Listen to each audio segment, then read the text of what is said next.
ऐन सणासुदीच्या दिवसामध्ये पुन्हा एकदा एसटी कर्मचाऱ्यांनी आंदोलनाचा हत्यार उगारला आहे आणि कुठेतरी पुन्हा एकदा संप पुकारला आहे आणि महाराष्ट्रात त्याचा परिणाम आपल्याला काहीचा पाहायला मिळत आहे। आपल्यासोबत या संदर्भात बोलण्यासाठी स्वतः सदावर्ते सर आहेत, गुणरत्न सदावर्ते सर। एकंदर पुन्हा एकदा एसटी कर्मचाऱ्यांनी आंदोलन पुकारलं आहे, कुठेतरी एसटी जे प्रवास आहे त्यांचा कुठेतरी तो संपूर्ण ठप्प होताना पाहायला मिळत आहे। संमिश्र प्रतिसाद आहे, काही ठिकाणी संमिश्र आहे, काही ठिकाणी संपूर्ण प्रवास ठप्प आहे। कसं पाहता एकंदरीत आंदोलनाकडे, तुमची भूमिका काय यावर?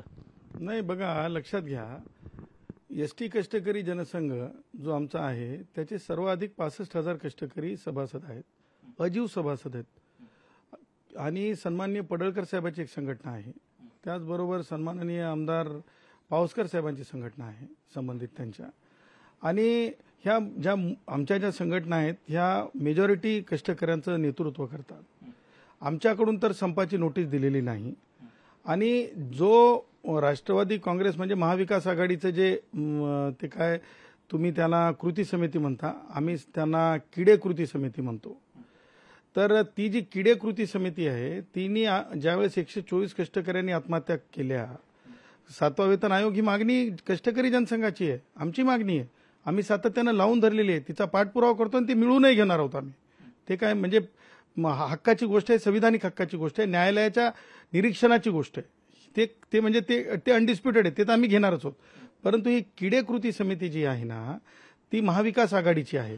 राष्ट्रवादी काँग्रेसचे वयोवृद्ध पुढारी शरद पवार असतील किंवा ते काय नाव उद्धव असेल, यांनी काय केलं की एक निवडणुकीच्या काळामध्ये वेगळं काहीतरी करावं, त्यांना 22 तारखेला तर जमलं नाही, बंद करता आला नाही।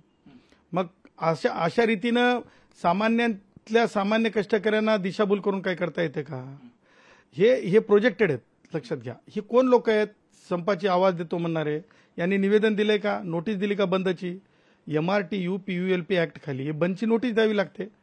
यांच्या आईची शपथ खाऊन, आई भवानीची शपथ खाऊन यांनी ती नोटीस दाखवावी की आम्ही बंदची हे दिली म्हणून, संदीपना असावी किंवा जे कोणी असेल त्याच्यासोबत राष्ट्रवादी काँग्रेसचे, ते दिली नाही म्हणजे काय करायचं?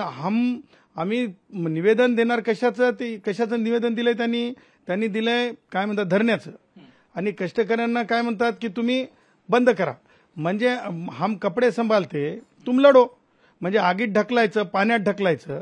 हे लोक रिटायर्ड झालेले लोक आहेत, हे जे काल जे तुम्हाला संप म्हणतायत ना, हे रिटायर्ड झालेले आहेत, बडतर्फ झाले आहेत सेवेमधून, हे नोकरीतले नाहीत। आणि जो माणूस पुढाकार घेतो तो टायर फिटर आहे, तो कधीच तुम्हाला टायर फिटिंगमध्ये दिसणार नाही। मेडिकल लीव्ह एवढी लांब चालते की शरद पवार चालवत राहतात, हे मोठा मुद्दा आहे। त्याच्यामुळे हे महाविकास आघाडीचं कुभांड आहे। आणि सांगायचं तात्पर्य, 7वा वेतन आयोग आम्ही मिळून देताना 2 गोष्टी लक्षात ठेवल्या पाहिजे की शरद पवारच एक अशी व्यक्ती होती की घरावर हल्ला झाला खोटा म्हणून लोकांना, आमच्या कष्टकऱ्यांना जेलमध्ये टाकलं। 124 आत्महत्या झाल्या, या किडे कृती समितीने कधी चिंता व्यक्त केली नाही, कधी त्यांनी आदरांजली वाहिली नाही। शरद पवार काल सुप्रियाताई माझी भगिनी काय म्हणल्या, म्हणे एसटी आम्ही गावोगावापर्यंत पोहोचवणार आहोत। ताईला महाराष्ट्रातलं माहीतच नाही, ताई मेट्रो ट्रेनचं बोलायला गेलं किंवा ती कोणती ट्रेन असते याच्यात चालणारी, त्या ट्रेनवर बोलायला गेलं आणि एसटीला मध्येच त्यांनी आणलं। सांगायचं तात्पर्य हे सगळं प्रिपेड आहे। आता मला सांगा, बंटी पाटील साहेब जे आमदार आहेत ना याचे, कोणत्या पक्षाचे आहेत ते? कोणत्या पक्षाचे तुम्ही सांगा मला? शरद पवारशी संबंधित आहेत। आज मला सांगा, 124 आत्महत्या होताना बंटी पाटील गेला नाही तिथं? आजच कसं काय बंटी पाटील तिथं गेला डेपोमध्ये? जाऊन पाहिलं कोल्हापूरमध्ये त्यांना प्रतिसाद मिळाला नाही। आज शरद पवार कोल्हापूरमध्ये काय करायलेत? डेपोपासून पंचशील हॉटेल किती दूर आहे हे सगळं करून पाहत आहेत, पश्चिम महाराष्ट्रातून बंद करून पाहून नाही जमलं। आज नाही गेले शरद पवार सोबत लोक, डंके की चोट पे सांगतो, नियत में खोट आहे। सांगायचं तात्पर्य, आमचे जे कष्टकरी आहेत ते कष्टकरी आमचा श्वास आहेत। आम्ही ज्यावेळेस भूमिका घेऊ आम्ही डंके की चोट पे घेऊ। मागे तुम्ही म्हणाल की तेव्हा संप होत नव्हता का? तो संप नव्हता, तो दुखोटा होता आणि ते कोर्टामध्ये आम्ही डंके की चोट पे मांडला। आज ज्यावेळेस यांना माहिती आहे की मेस्माची नोटीस निघालेली आहे, यांनी का चॅलेंज केली नाही? मला सांगा, हे म्हणतायत 7वा वेतन आयोग यांची मागणीच नाही, हे मुखवटा आहे। यांची खरी मागणी करार आहे, त्या करारावर यांना 5% मिळतात। हे तुम्हाला सांगतो, हे टाळूवरचं लोणी खाणारे आहेत। यांना करारातले 5% म्हणजे अनेक न्यायालयांनी सांगितलं की ते वापस द्या कष्टकऱ्यांना, यांच्या संघटनेच्या अकाउंटला ते पैसे आहेत। लाजा वाटत नाहीत का? या वापस द्यायचं समजत नाही का? ते देणं नाही, कष्टकऱ्यांची दिशाभूल करणं। कष्टकरी हुशार झालाय। आज बघा नागपूरमध्ये बंद आहे का नाही, अमरावतीमध्ये बंद आहे का नाही, गडचिरोली चंद्रपूर अत्यंत ज्याला आपण दुर्गम भाग म्हणतो तिथं बंद आहे का नाही, आज तुम्ही गोंदिया भंडारा बघा नाही, आज तुम्हाला सांगतो कोल्हापूर बघा नाही, बॉम्बे सेंट्रल बघा नाही, माननीय मुख्यमंत्री एकनाथरावजी शिंदे साहेबांचा ठाणा बघा नाही. याच्यात काय आहे, काही उद्धव ठाकरेशी संबंधित अधिकारी आहेत, जसं की गिरीश देशमुख नावाचा, तो गिरीश देशमुख नावाचा अधिकारी जो आहे तो अधिकारी उद्धव ठाकरेशी संबंधित आहे, त्याची चौकशी झाली पाहिजे. आणि त्यांनी काय केलं, त्याच्या संबंधित काही लोकांना हाताशी पकडलं आणि त्या म्हणजे उद्याच्या नोकऱ्या आज 11 वाजता निघती होतात सकाळी, तेच होऊच दिल्या नाही आणि संध्याकाळी 9 वाजता दिल्या. म्हणजे लोकांना माहीतच नाही ना उद्या मला गाडी काढायची आहे म्हणून, त्याच्यामुळे लोकांना पोहोचायला उशीर झाला. त्याला बंदचं स्वरूप द्यायचा प्रयत्न केला, परंतु लोकांनी ती बाजूला सारलं. लोक कष्टकरी आमचे हुशार आहेत आणि त्यामुळं बंद असेल तर त्यांच्या पिछवाड्यात दम असेल तर त्यांनी बंद असल्याची संदीपनं शरद पवारच्या पिल्लावाळांनी मला नोटीस दाखवावी. म्हणजे अगदी काही दिवसापूर्वी जेव्हा महाराष्ट्र बंदची हाक दिली होती तेव्हा तुम्ही त्या विरोधात न्यायालयात गेला होतात आणि त्यानुसार तुम्ही त्याची मागणी न्यायालयाकडनं करून घेतली. आता या संपाविरोधात किंवा या आंदोलनाविरोधात तुम्ही पुन्हा न्यायालयात धाव घेणार का, तिकडे न्याय मागणार का? नाही, नोटीसच नाही ना कुणाची बंदची. म्हणजे मला सांगा, महाविकास आघाडी जर दम असेल, उद्धवमध्ये दम असेल, राष्ट्रवादी काँग्रेसचे वयोवृद्ध पुढारी शरद पवार यांच्यात जर खरी ताकद असेल तर त्यांनी उजळ माताने येऊन सांगावं ना, ही आमच्या संघटना आहेत आणि आम्ही बंद करायला म्हणून. बंदची नोटीस द्यावी ना, बंदची नोटीसच नाही. आणि दुसरी गोष्ट, त्यांच्यासोबत कुणी नाहीच ना, कुणी नाही तर मग चिंता कशाची. कष्टकरी जनसंघासोबत कष्टकरी आहे, पडळकर साहेबांच्या संघटनासोबत. आणि आमची मागणी आहे ना, 7वा वेतन आयोग आमची मागणी आहे, आम्ही मागत आहोत, आम्ही पाठपुरावा करत आहोत, बैठका करत आहोत. आमच्या मागण्या मान्य झाल्या पाहिजेत. ती गोष्ट रास्त आहे, मागणी रास्त आहे आमची. परंतु या लोकांची जी आहे ना, हे दाखवायचे दात वेगळे, खायचे दात वेगळे. यांना बीओटी मध्ये पैसे मिळणार नाही टक्केवारी, यांना एसटीला डिझेलमधून इतर याच्यामध्ये सीएनजी किंवा इतर याच्यामध्ये ट्रान्सफरमध्ये पैसे मिळणार नाही. त्यांना टक्केवारीचं जग आम्ही संपवलंय.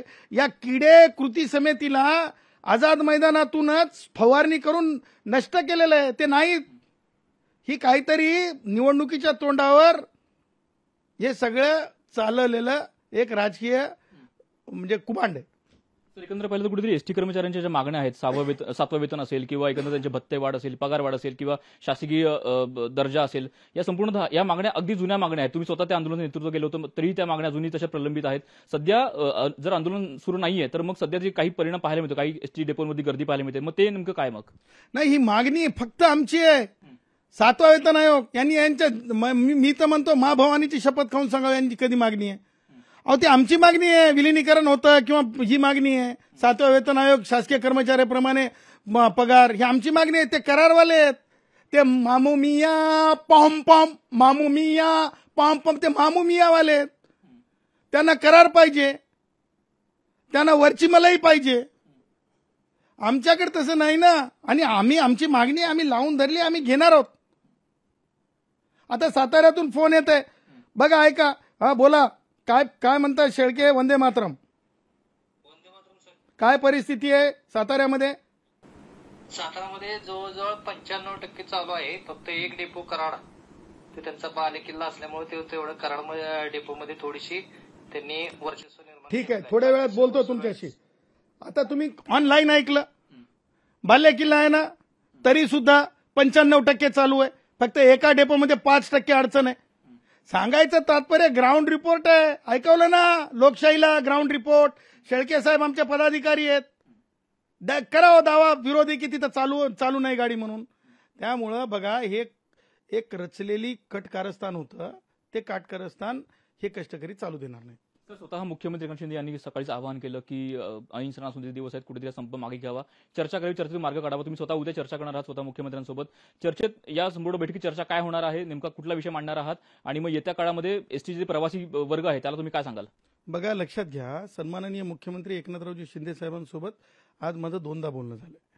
त्याचबरोबर सन्माननीय उद्योगमंत्री महोदय उदय सामंतजी यांच्यासोबत सुद्धा बोलणं झालंय. आणि लक्षात घ्या, एसटी महामंडळाचे व्यवस्थापकीय संचालक तथा उपाध्यक्ष सन्माननीय IAS अधिकारी कुसेकर साहेबांसोबत सुद्धा माझं बोलणं झालंय. मुद्दा 7व्या वेतन आयोगाचा आहे, पगार वाढीचा आहे. तो मुद्दा कुणी सोडला? आमचाच मुद्दा आहे ना. तो आमच्या मुद्द्यावर तुम्ही स्वार व्हायला पाहिले, तुमच्यासोबत कुणीच नाही. तुम्हाला माहित आहे फाईल मूव्ह झाल्यात, तुम्हाला माहित आहे बजेट प्रोव्हिजनचे विषय आहे. या सगळ्या गोष्टी त्याच्या पलीकडे आम्ही सोल्युशन सुद्धा दिले.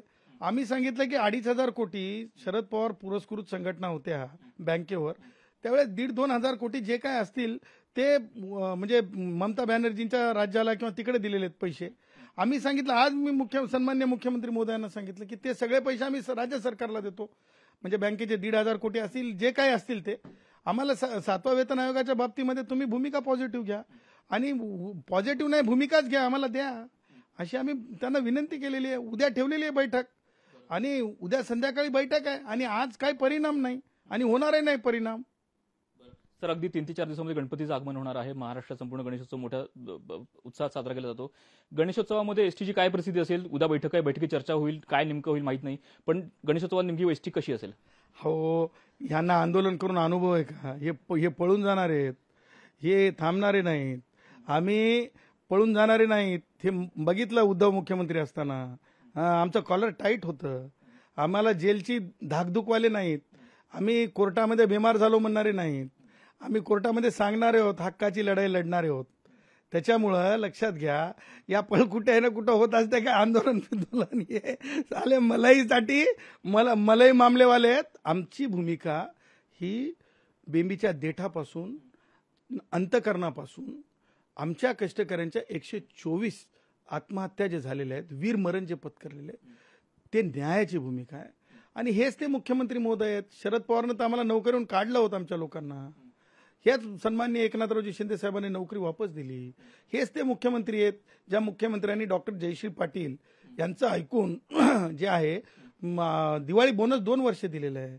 हेच ते मुख्यमंत्री आहेत की संघटना मान्यताप्राप्त असोत की नसोत, एखाद्या कष्टकऱ्याची जर ग्रीव्हन्स घेऊन जर एखादी म्हणजे नोंदणीकृत संघटना जरी आली तरी तिचं तुम्ही ऐकून घ्या म्हणणारे, ही दारे उघडे ठेवणारे मुख्यमंत्री आहेत, चर्चा करणारे मुख्यमंत्री आहेत.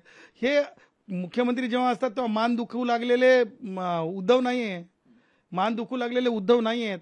हे ते मुख्यमंत्री नाहीत, ते मंत्र्यासारखे नाहीत की गोवारी माझे बांधव नागपूरमध्ये म्हणजे धारातीर्थ पडले, मृत्यू घाटीत पडले आणि एअरपोर्टवरून निघून आलेले. हा काळ शरद पवारचा नाही हो. त्याच्यामुळं चर्चा होईल, चर्चेमध्ये मार्ग निघेल. कष्टकऱ्यांची मागणी 7व्या वेतन आयोगाची रास्त आहे, आमची मागणी त्यांची नाही. आणि या मलई खाऊंची, या बांडगुळांची मागणी वगैरे काही नाही. हे स्वार व्हायला पाहायला लागले ते बांडगुळ.